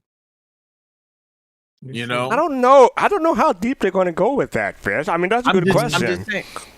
Hey, listen. I don't recall. I don't recall them saying whether or not forest fires will be a thing. Do you recall anything about that, Kalrati? Well, they did say in the beginning that they could apply this to other places outside of ships. So technically, it is possible to happen, but to what extent I don't know how far they're going to take it, apart Right? from outposts and those things. So Right. we're gonna have to wait and see. Because I'm thinking outposts and habs and stuff like that. As far as the whole forest, I mean, I'd love to see it, there will though. be planets that are forest planets, like the Endor is the forest moon, that they have a forest planet. So, oh man, how big of an impact can one player have if they destroy an entire planet of forest? To watch the world burn. Literally. Well, you gotta think though too. Hold on. Weather system comes in, right? Yeah. Weather system comes in. Lightning hits something, right? That starts a forest fire. I don't think they're going for that level of detail. I don't think they're going for that level of detail. They might. I don't think they are. Why not? We can add 10 more years to the project. You know. Exactly. Why not? Exactly. I can wait. I'll wait. Yeah, you can wait. Me and Pato had that long. Wow. Hopefully we do. Wait a minute, hold it. Let me speak for me. Don't put the time limit on me. Oh, wow. Wow, Anyway. I'm slow, but I'm not that slow. Okay? Anyway, so thank you for that. Yeah, I don't know if they're going for that level of detail. All jokes aside. So yeah. You have a couple of any thoughts about the episode, Kalrati? Yeah, it was really nice to see this finally come to fruition. I know they've been talking about it for a really, really long time. I did see in the comments from time to time that, some things logically didn't really make any sense. Like, some persons were saying, how can metal or other kind of composites catch on fire? But it's a game, and just it being there, it's really refreshing to see. So one thing I did like though is that they talked about how the fire extinguishers are going to be refilled. So apart from the usual ammo cartridges that I expected to have, it's nice that it's actually part of the of the network system or the resource network system, because you have to reattach it to the ship. But if the oxygen or life support isn't functioning, then it can't refill the oxygen. So it's very systematic or very systemic. So it was really nice to see because it really reminded me of the whole Subnautica kind of feeling. Because I think apart from Subnautica, I haven't really experienced something like this in any other game, apart from perhaps Ark. But apart from that, yeah, so it's really nice to see this coming to fruition. And I'm really curious in the end to see how players can manage these things, especially if players were to solo these ships. And even if they don't expect anything to really go wrong to this extent, the kind of feedback that they would have to give going forward. Yeah, as soon as my ship started falling out of the sky, I knew there's something wrong. I don't know what's going on, but I know there's something wrong. I just had a freeze frame on I'll pause the video on this one because this is great. Yeah. This is great. That's a perfect freeze right there too. So yeah. I thought for a split second when it came on, I thought that was Maiden. Oh really? Just for a second. I was like, oh, they put Maiden in there again. All right. Okay. You should tell her that. Yeah, I will. I'll tell her when I talk to her in a little bit. I'm not going to spend too much time on here because we did have a technical issue, but I'm hoping that we will get a Backdraft moment. Backdraft was a movie from the 1990s or early 2000s. Basically, what happened is your fire is on one side of the door and you're safe on the other. But you don't know how big the fire is or what's going on. So as soon as you open that door, the fire comes exploding out at you. I'm wondering if we'll get that in Star Citizen. I mean, and if they do decide to add that, I'm guessing that's only 2 years to the development instead of 8 or 10. That's my guess. Also the fire hydrant thing. If your ship doesn't have power, I like the way that they said you can recharge and extinguish it. Because I was wondering, like for the first 10 minutes of the video, like what happens when you run out of fire hydrant ammo or whatever they call it ammo, but fire hydrant stuff. I'm like, so how can you replace that? So they say that if you put it back on the handle, it'll recharge. So that's something good. And you know me, well, if there's a fire on my vending machine, I'm panicking. I'm not gonna aim at the right place. I'm worried for my vending machine in other ways now. Because I can see someone trying to set fire on some house. I'm like, I'm gonna have security check to say, do you have anything flammable on your person before you get on? Oh man. So that's what I thought. Okay. Before we go, I do want to say there are a couple of threads that popped up after the ISC aired, and this was let me get rid of that real quick. Adam Parker from CIG said this is fine. I thought that was cute. They also said the team killed it with the affecting behavior, especially with the disaster girl or fire girl, but that was pretty good. So but this is fine. We forgot that one. It's iconic. All right, so we do have a Machinima. We showed we kind of finished this a while ago, but this is the shorts. So this is 8 minutes total. So there's 6 videos, but they're 8 minutes. So we're just gonna go through these, and I'll see you on the other side. So 8 minutes.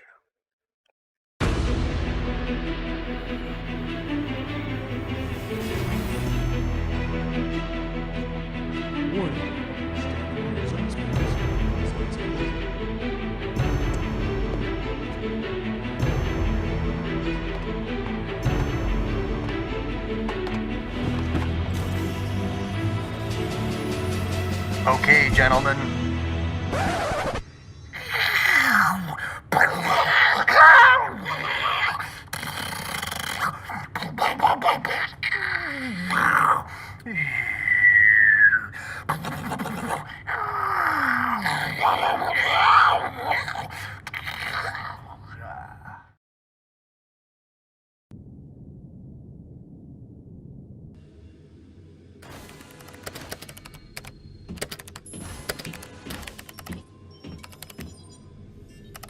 Hey boss, I've been wondering, why do we always have to wear our helmets, even when we're indoors? You really want to know, Rook? Fine. Fire! Fire! This is not a drill. Airlocks will open and vent in 5, 4, 3.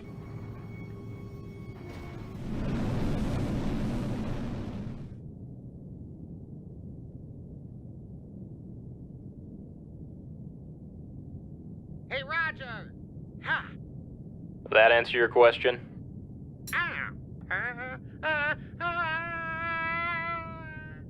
Remind me not to ask any more questions.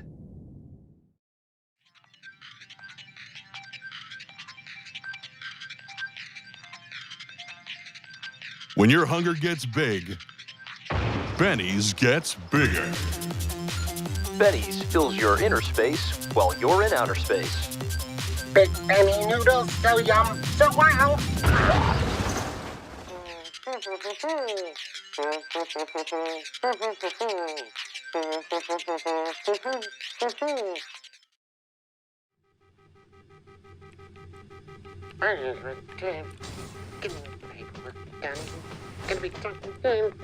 Brock, what are you doing? In case you forgot, the Imperium's under attack by pirates, and you're just sitting here. I know we're under attack, Kane. I don't need a refresher. I just have to turn in this final assignment and I'll be all set. Assignment as in school assignment? Really? It's just one of the perks of the military, Kane. You should really take advantage. Just watch out, because if you fail the class, they force you to pay back the tuition. Let me get this straight. We are under attack by pirates. We could die, and you're worried about tuition. We can't die. We're both too important to be killed off. Really? You really think that? I mean, do you really think that anyone would even notice if we, fell off the grid? If we just were here one day and then, weren't here the next day? Disappeared.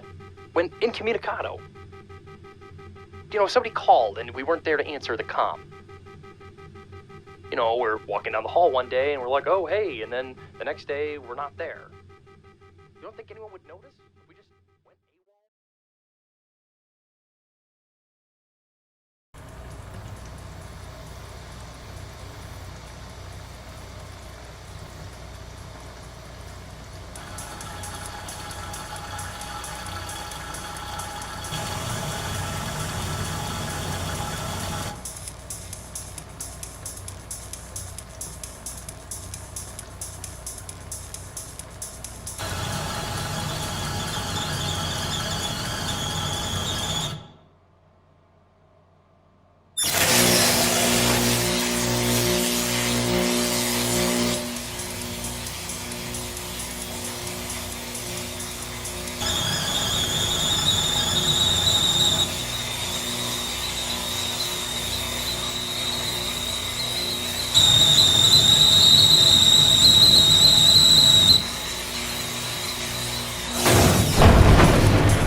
Cool entrance ruined. How? We got medical supplies. I think something's wrong. Dumbass. I told you, there's a back door. Oh, fuck you, Kane. Kill stealer. We don't even know the formula to the bennies.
I've reached the S-19 panel. There might be some stress on the system after that last unexpected vending. It's fine. I'm recalibrating the sensors now. That's 3 times this week. I'm not sure how much stress the solar system can handle. Done.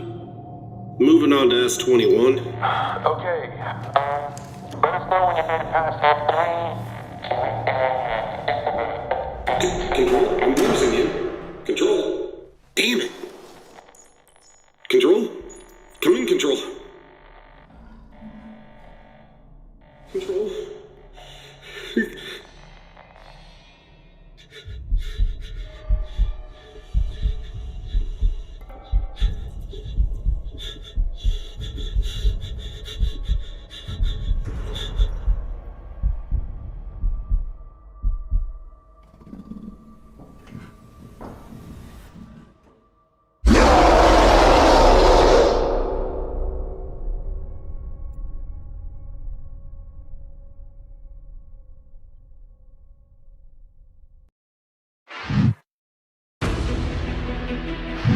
We are back. And yay, it didn't freeze this time. Accomplishments. Yeah, so let's start with face to face on the. So this is six shorts. So yeah, what are your thoughts? Oh, good stuff. You know, always enjoy Bulkheads. Mm-hmm. Yeah, this is from 2016 to 2018, so over a period of 2 years, but they did 6 episodes, just 6 short, put it that way. Yeah. But yeah. Pops. Yeah, they were. I mean, great. I mean, they did a fantastic job. You know, with the comedy. You know, comedy's very hard to do, and yeah, it was great. And I know Admiral would have enjoyed the first one with the mouth sounds and stuff. You know, wish he was here. Yeah. No, it's great. Comedy is very hard to do. Yeah. Oh no, it's not. I do it all the time. What? I mean, Didn't even see you're the an band for it. oh, God. Comedy done properly is hard to do. How about that? Yeah. Kalrati. Yeah, I definitely have to resonate with what Pop said about the comedy and yeah, I've always enjoyed Bulkheads for their creative mixture and combination with seriousness, creativity, and the comedy. So it was really nice, and you know, I've definitely shared a lot of their videos to other friends, you know, in the early days to just show them, okay, this is what, you know, the community is actually using as part of their inspiration from Star Citizen. So yeah, it's the memories of Bulkheads, I would say, definitely helped also inspire other Machinima. I'm confident of that, and I'm confident that it's gonna continue to do the same in years to come. Yeah, that was much more eloquent than what I was going to say. I was going to say that episode 5 had a Firefly vibe, especially with that music near the end. It had that little western or space western kind of vibe that felt Firefly to me. And in episode 6, I don't know if people noticed, but in episode 6 we start seeing a face inside the helmet, and that's new. But that was when they finished Freddy got hired by CIG, so they didn't get to continue with that. But yeah, we started seeing a face, and so that was like the start of a new era. So yeah, but that was Bulkheads. We covered Bulkheads last year, and they had like 7 episodes, and this was just 6 short that they did in between the episodes. So I thought that we should cover that finally. Okay. Yeah. All right. Great. So I guess we can start winding down. Thank you all for joining me. Thank you, Face to Face. Thank you, Pop and Face. And thank you, Kalrati, for trying to keep me in line but doing a bad job. Oh, whatever. It's a hard job, but somebody had to try. Right? Impossible. So up next we have Podcast Saturday start kicking off with Soul Voices at 2 p.m. Eastern, 6 p.m. ETC. That's where you talk with Griffin one-on-one, talk about something from the spectrum, something from Reddit, something from the industry, or sometimes he just go on his own tangent. And it's a fun time, fun show, always a blast. And that is part of Podcast Saturday. That was Soul Voices, and going through Captain's Table at 4 p.m. Eastern, and then ending with Relay Station at 9 p.m. And, you know, that's a full day of podcast, Star Citizen podcast for you. Then on Sunday, we're having a show called Wingman Hangar.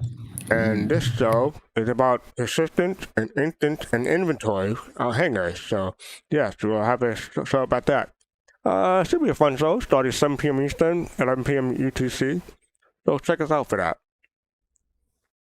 All right, so I'll just say thank you for people, and thank you for people who watching, and thank you for Yo-Yo Max for rating us. You know what? I forgot to look for a rater. So let me do that while we let me do that while I try to fill some time, look for someone to raid. What is this? Oh, here we go. Okay. All right. No, okay, I didn't get a message from Griff. So we have, okay, well, just make it easy. Afterpub. Copy his link, go in here, type in Ray.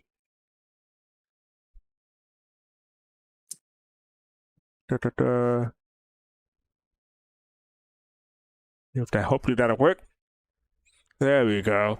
So yeah, make sure we're going to raid the Afterpub, folks.